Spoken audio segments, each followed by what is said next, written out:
It is a pleasure to have you with us for part one of the two-part series entitled A Brightly Guided Life, a Near-Death Experience and the Beings of Light. Dr. Ingrid Hankala holds a PhD in marine sciences with an emphasis on biological oceanography. Since she was young, she has had astonishing learning abilities, but that is not all. When she was almost 3 years old, a near-death experience opened her gate of communication with beings of light. In her autobiography, Brightly Guided Life, How a Scientist Learned to Hear Her Inner Wisdom, she describes a wide range of extraordinary experiences that could be considered mystical and out of this world. Today we are honored to invite Dr. Ingrid Hankala to share her story with us. I live in Colombia, where I was born. And I live with my parents, my sisters, and they will leave us at the care of a maid every time they went to work. And then my oldest sister, who was close to 4, and I was only just close to 3, decided, let's go play in the patio. And in the patio, there was a big tank. And then we saw a ball and decided, let's play cash across the tank.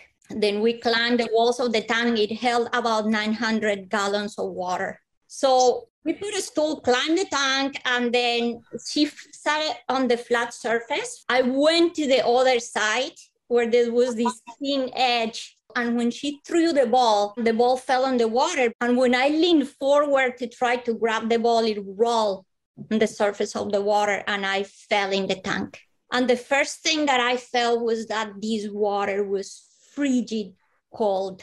And now was the terror of why I cannot breathe. The last thing I heard before I drowned was the sense, my heart beating in my chest. And I could even hear it in my head. Imagine at that moment of horror, it was like drumming, boom, boom, boom, boom. And then it stopped. And it was that sense of absolute silence. And complete peace. And it's what I call the silence behind the silence. And it was so good that even later in my life, I craved that silence.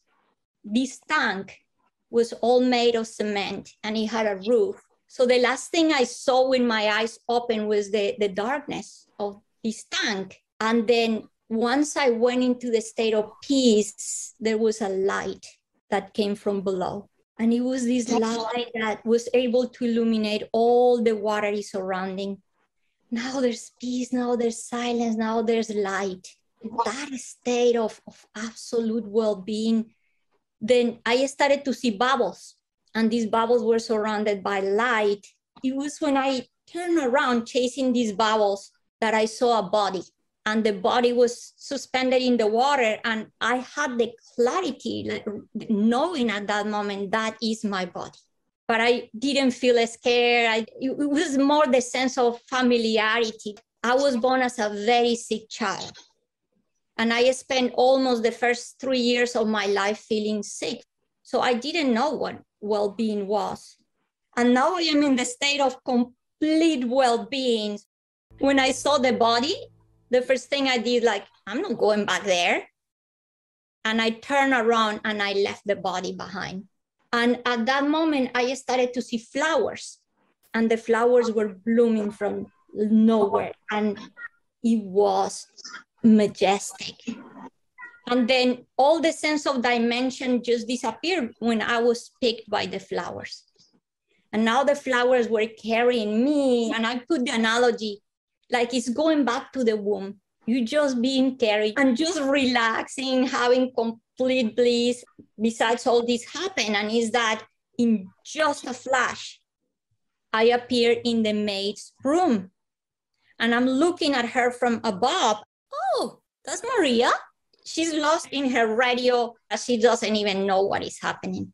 And then in another blink like that, I appear in my mom's path. She didn't have a car, and she had to cross all this neighborhood to get to her bus stop. I appear floating above her, and it's the part that also validates the experience. And it's the moment I look at my mom and I said, oh, that's mom. And at that very moment, she just stopped. And she knew that something was happening at home with one of her babies. And I have to say that my mom was a very intuitive person. And then she turned around and she started to run. And at that moment, when I was looking at her, I saw a dog at the end of the road. And the moment I saw the dog and had felt the desire to be with the dog, I was with the dog. And the moment I changed my view and I saw a park, I am in the park. And it's like, this is so much fun. And I started to play a game of going places. And again, in just a blink, now I am in a realm that is made of pure, bright, intense, shiny light. And this was the first time in the almost 3 years of my life that I felt, oh, I am home. I am home. And it was that sense of familiarity, the sense I'm not alone, that I was being welcomed, with the sense I'm embraced. There was not sense of time.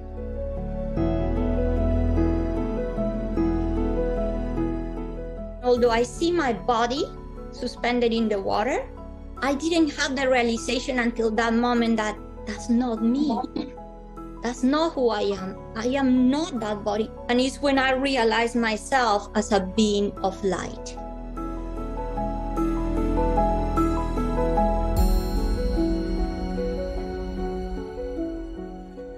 But up to that point, I was still having a sense of self. But even this vanished when I experienced what some call the non-self, some call emptiness. I call it nothingness.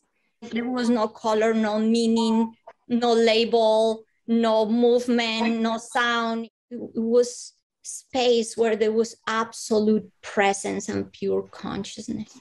But at the same time, was the totality of everything. It was a state of wholeness. When I'm in this state of being, my mom finally arrived home. She knew exactly where to go.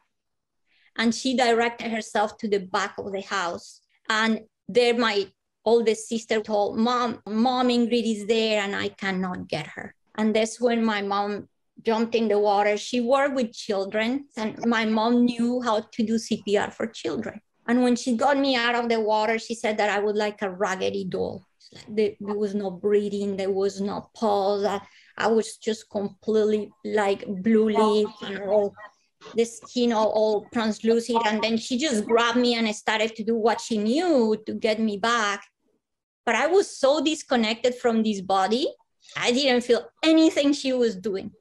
And in just a blink like that, it's like I fell from the tallest building in the world. And there's nothing I could do to stop this. And I was like, no. And I started to feel like I was being pulled, like I was being sucked like a vacuum. And there was nothing I could do to stop it. And then I knew that I was back in the body when all this sense of discomfort and that sense of like, there was no freedom, that I was kind of trapped in this body. And I was very, very unhappy when I came back. Welcome to part 2 of the 2-part series entitled A Brightly Guided Life, a Near-Death Experience and the Beings of Light. When Dr. Ingrid Hankala was almost 3 years old, a near-death experience opened her gate of communication with beings of light. In her autobiography, A Brightly Guided Life, How a Scientist Learned to Hear Her Inner Wisdom, she describes a wide range of extraordinary experiences that could be considered mystical and out of this world. We had the pleasure of hearing the remarkable story of the near-death experience from Dr. Ingrid Hankala herself. As we continue, Dr. Hankala tells us what happened after she returned to her body. Once I was back, when I saw my parents, it was that knowing that they're not just my biological parents. I felt them as my equal. And I became very rebellious because I'm like, why do I have to listen to them? And then I was also angry because I didn't want to be here. And then I will look at myself and I was saying, like, this is not me. I am not this child. So I came back with an awareness I didn't have before. And then the other thing, I would look at other children and I couldn't play with them. I couldn't relate. I'm like, what is happening to these people? They don't know anything. My parents realized that there's something really happened here, because I started to have abilities I didn't have before. So right after my near-death experience, I'm just about to be 3, and now I can read and write. I can resolve mathematical problems. And this kept going. And then for me, it was the sense, even when I joined a school and started to do the other things, like, I'm not needing to learn any of these. I'm just remembering. It's like, for me, the door never closed. I started to have out-of-body experiences, and then later to communicate with what I call beings of light.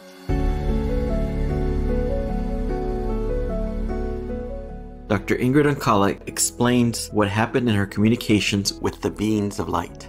After my near death, I continue having experiences where every time I went to sleep, I would just go through this whole process of changing, like, movement and frequency and colors and sounds, and I will go back to the realm of the light. I wanted to stay sleeping longer. I will see just this beautiful light, but one day I was surrounded by lights that were shining in all different colors. Just think, like, if you were standing outside at night and the sky is completely full of stars. Think about something like that, but it was all light, and there was starlight figures shining in, like, all different colors, and they were like millions. And it's just like, as far as the eye can see. One day I see this starlight figure that was shining in gold, and it approached me, and it shaped itself into a human form, kind of show me we're the same. And because I had realized myself as a being of light, the moment it shaped itself, it touched me. And I said, you are a being of light. Now I just wanted to be sleeping, but this is the part where I needed balance. I couldn't be sleeping forever. One day I'm taking a shower when a blue, intense, shiny light just shone in, like, the whole bathroom. And I'm like, oh, now the beings of light are here. And then now I started to just see them here everywhere. They didn't do or say anything at the beginning, just there, being present, but I started to heal. I started to feel better. Later in my life, I understood what that meaning was. The sense, home is not a place, it's a state of being. So now that I am here with the beings of light, now this felt like home. And I felt love, and I felt welcome. Through her amazing experiences, Dr. Ingrid Oncala understands we are all beings of light. I explained in my near-death experience, when I entered the realm of the light and had the realization, that's the moment where I am not that body, I am not that person, I am a being of light.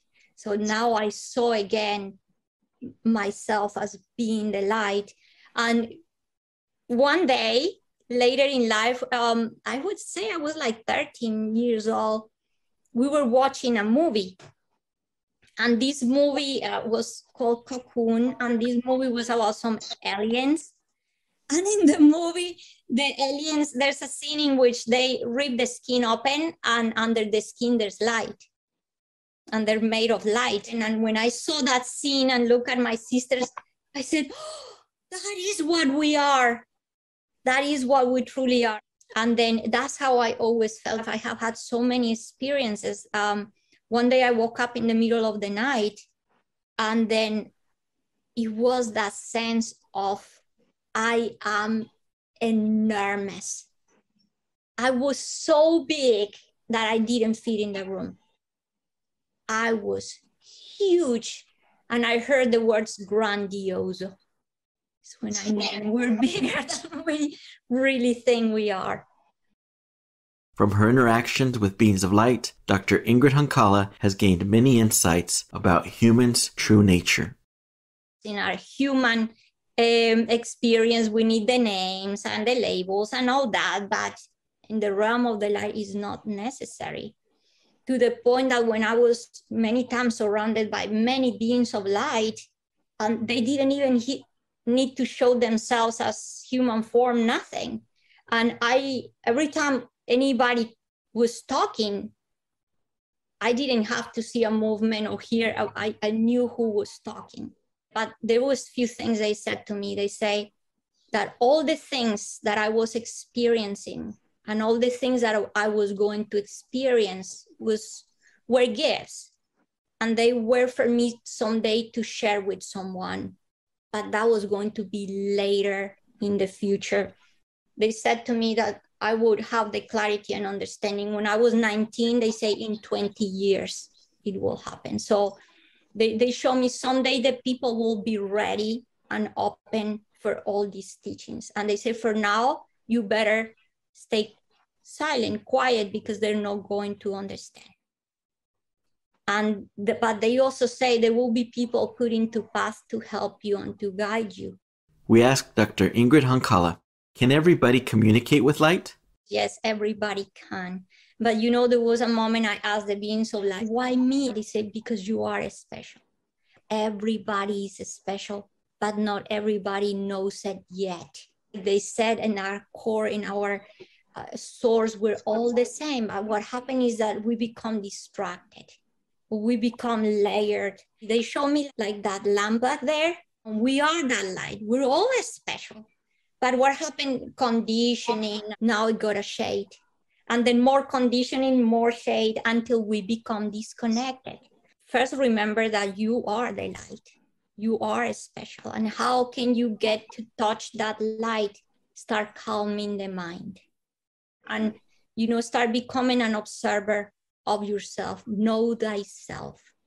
And little by little, you start peeling those layers. I ask the beings of light, what is our purpose and what is our mission? They say, for everyone, your true and only purpose in reality is to be the light, to remember that you are that light. And your mission is to shine that light. But when we have many layers, sometimes we go through sufferings or challenges. Because if my main purpose is to remember that I am the light, so sometimes things have to shake me hard for those layers to fall. We need to go back to that place of align and reconnect. And that's when those layers start falling off. And we start putting the radio the dial in the right place to be able to connect. Our sincere thanks to Dr. Ingrid Hankala for reminding us of the light we are. May we all shine brightly as we tread lightly on this earth before returning home. For more information on a brightly guided life, please visit ingridhankala.com.